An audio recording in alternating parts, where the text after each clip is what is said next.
Assalamualaikum sahabat-sahabat Hakikat Islam yang dirindukan. Selamat datang kembali di pelukan channel kita, tempat jiwa-jiwa yang haus akan cahaya bertemu, tempat hati-hati yang lelah menemukan oase dalam samudera renungan. Ini bukan sekadar ruang untuk mendengar, tapi untuk merasakan getaran ilahi yang mengalir dalam setiap kata, setiap napas.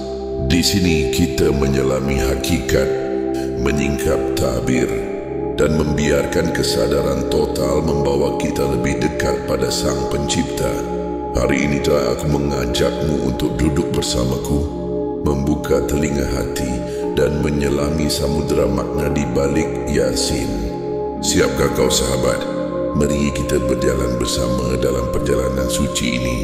Bayangkan kau berdiri di tepi laut yang tak bertepi, angin berbisik lembut di telingamu, dan ombak bernyanyi dalam bahasa yang tak kau pahami, namun terasa begitu akrab. Lalu di tengah bisikan alam itu, kau mendengar dua suku kata, Yasin. Apa yang kau rasakan? Sebuah panggilan, sebuah rahasia, atau mungkin sebuah cermin yang memantulkan hakikat dirimu sendiri. Yasin bukan sekadar pembuka surah ke-36 dalam Al-Quran. Ia adalah jembatan antara langit dan bumi, antara pencipta dan ciptaan, antara kesadaran yang tertidur dan jiwa yang terbangun. Aku bertanya padamu, sahabat, pernahkah kau merasa ada sesuatu yang memanggilmu dari dalam dirimu? Sebuah suara tanpa bentuk namun begitu nyata, yang mengguncang relung hatimu. Yasin adalah panggilan itu. Ia adalah seruan kasih sayang dari Allah yang mengajak kita untuk melihat, mendengar dan menyadari. Hari ini kita akan menyelami maknanya bukan hanya dengan akal, tapi dengan hati yang terbuka lebar, dengan jiwa yang siap menari dalam harmoni kebenaran. Yasin dua huruf yang sederhana, namun menyimpan misteri yang lebih luas, dari galaksi dan lebih dalam dari dasar lautan jiwa. Para ulama menyebut surah Yasin sebagai qalb Al-Quran, jantungan Al-Quran. Mengapa? Karena di dalamnya berdetak kehidupan kesadaran, kehidupan makna, kehidupan cinta kepada Allah. Dalam bahasa Arab, huruf-huruf muqatta'at seperti Yasin adalah rahasia ilahi yang tak sepenuhnya terungkap, namun mengilungi syarat bagi hati yang peka. Ada yang mengatakan ia adalah seruan dari Allah, seperti seorang ayah yang memanggil anaknya dengan penuh kasih, dan sin merujuk pada insan mulia Nabi Muhammad SAW, cahaya yang membawa kita keluar dari kegelapan. Tapi mari kita melangkah lebih jauh sahabat. Yasin bukan sekadar simbol atau nama. Ini adalah kunci untuk membuka pintu kesadaran total yang selama ini terkunci oleh kelalaian kita. Allah berfirman di awal surah ini, Al-Yasin, demi Al-Quran yang penuh hikmah. QS Yasin bantai. Al-Quran adalah saksi atas kebesarannya, dan Yasin adalah undangan untuk menyaksikan tanda-tanda itu di langit yang membentang tanpa tiang, di bumi yang menjadi hamparan, di jiwa kita yang terus mencari makna. Bukankah ini luar biasa? Bahwa dua huruf sederhana bisa menjadi pintu menuju keajaiban yang tak terucapkan. Lihatlah ayat-ayat selanjutnya. Ataukah kita masih tenggelam dalam kegelapan duniawi? Ini bukan pertanyaan ringan sahabat.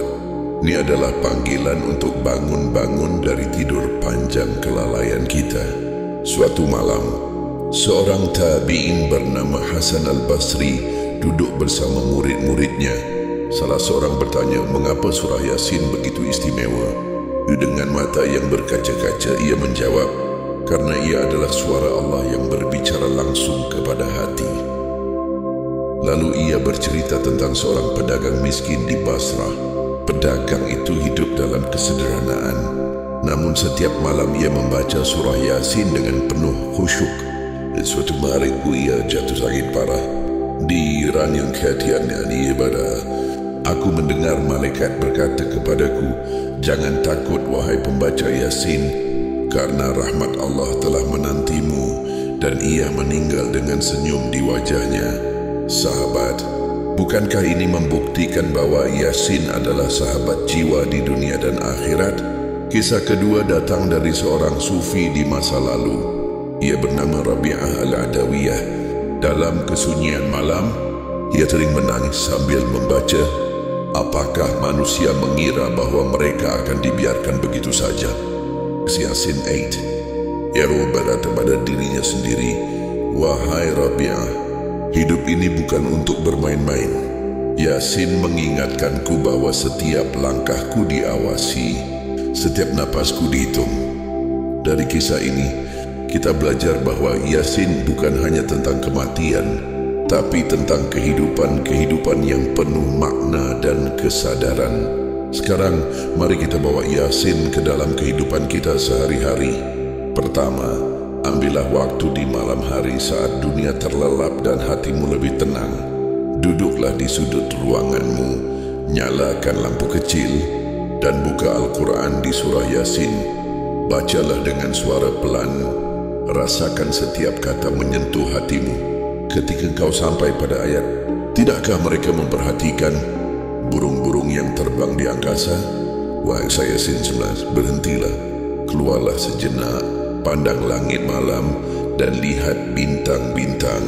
Tanyakan pada dirimu, jika burung saja taat pada perintah Allah, mengapa aku sering melawan? Kedua, jadikan Yasin sebagai doa. Ketika kau merasa hidup terasa berat, baca ayat Tuhan, maka bertasbihlah dengan memuji Tuhanmu dan mohonlah ampunan kepadanya. Yasin 83. Ucapkan tasbih dengan penuh kesadaran dan rasakan beban itu perlahan menguap. Ini bukan sekadar bacaan sahabat, ini adalah perjalanan jiwa menuju Allah. Yasin adalah spiral kesadaran yang tak pernah berhenti berputar. Ia membawa kita melalui 4 lapis hakikat. Pertama, kesadaran dirimu. Siapa kita sebenarnya? Bukan tubuh yang fana ini, bukan harta yang akan kita tinggalkan, tapi jiwa yang diciptakan Allah dengan nafasnya sendiri. Dan aku tiupkan ke dalamnya rohku. QS Al-Hijr 29. Yasin mengingatkan kita bahwa di dalam diri kita ada percikan ilahi yang menanti untuk disadari. Kedua, poin kesadaran alami. Lihatlah sekelilingmu, matahari yang terbit tanpa pernah lelah, laut yang bergelombang dalam ritme sempurna, pohon yang memberi tanpa meminta balas, dan tanda-tanda bagi orang-orang yang berakal. QS Yasin 37-38. Alam adalah kitab terbuka yang berbicara tentang kebesaran Allah, dan Yasin adalah panduan untuk membacanya. Ketiga, kesadaran ilahi. Di balik segala yang kita lihat, ada Dia Sang Pengatur, Sang Maha Cinta. Yasin adalah cermin yang memantulkan wajahnya dalam setiap ciptaan. Ketika kau membaca segala sesuatu, kami ciptakan dengan ukuran tertentu. QS Yasin 49. Kau akan tersadar bahwa hidup ini bukan kebetulan, tapi rancangan indah dari Allah. Keempatmu, kesadaran abadi. Yasin membawa kita melampaui dunia fana menuju akhirat. Dan ditiuplah sangkakala, maka tiba-tiba mereka keluar dari kubur menuju Tuhan mereka. QS Yasin 51. Ini adalah panggilan untuk bersiap untuk hidup dengan penuh makna, karena kematian bukan akhir, melainkan awal dari keabadian. Sahabat, ini adalah ilmu hakikat yang hidup, bukan teori yang mati di buku, tapi getaran yang mengalir dalam darahmu, yang membawamu pada kesadaran total bahwa kau adalah hamba dan Allah adalah tujuanmu. Imam Ali bin Abi Thalib pernah berkata, Al-Quran adalah lautan yang tak pernah kering, dan Yasin adalah mutiara di dasarnya. Dan Ibnu Arabi, sang sufi agung, menambahkan, barang siapa mendengar Yasin dengan hati yang hidup, ia akan mendengar suara Allah memanggilnya pulang. Renungkan ini sahabat. Yasin adalah mutiara yang menanti kau ambil, dan suara yang menanti kau dengar. Dan disinilah kita berdiri, sahabat, di persimpangan antara dunia dan hakikat, antara kelalaian dan kesadaran. Yasin bukan sekadar huruf, bukan sekadar bacaan. Ia adalah panggilan cinta dari Allah, cermin jiwa kita, dan kompas menuju keabadian. Aku bertanya padamu dan pada diriku sendiri, akankah kita menjawab panggilan ini? Akankah kita membiarkan hati kita terbang menuju cahayanya, meninggalkan bayang-bayang dunia yang fana? Sebelum kita berpisah, mari kita sebarkan cahaya ini bersama. Share video ini kepada saudara-saudaramu yang kau kasihi. Subscribe channel Hakikat Islam agar kita bisa terus menyelami hakikat dalam setiap langkah, dan tekan lonceng notifikasi agar kau tak ketinggalan renungan berikutnya. Terima kasih telah menemaniku dalam perjalanan ini. Assalamualaikum warahmatullahi wabarakatuh. Sampai bertemu di lautan kesadaran yang lebih dalam lagi.